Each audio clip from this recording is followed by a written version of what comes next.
Sometimes I want to just put the mic down, spend time with some non-churched people, and love on my kids.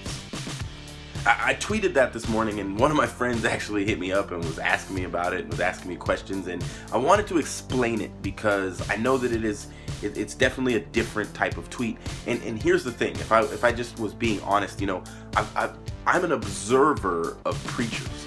I watch how they preach and what they preach, but I also study the way they lead because it's something that I'm called to. You know, I'm a youth and young adult pastor. I'm basically kind of like second in command at my church, and so I have a lot of positional authority. So I learn from other preachers, and one of the things I'm seeing a lot of, which really scares me, is that everybody is teaching what they know and they're leading where they go.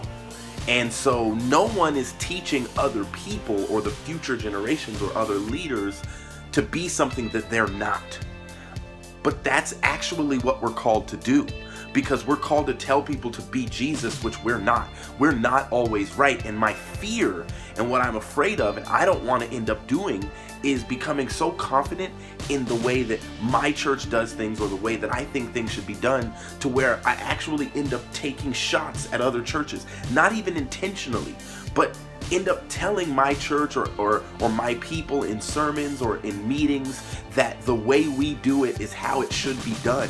And I know that as a young minister that sometimes I can become puffed up, and I can almost believe that the way I think things should be done is better not only than my pastor and the leadership of my church, but than any of the other churches. You know, it's like I'm taking from all of them and coming up with my way of doing things, which is number one.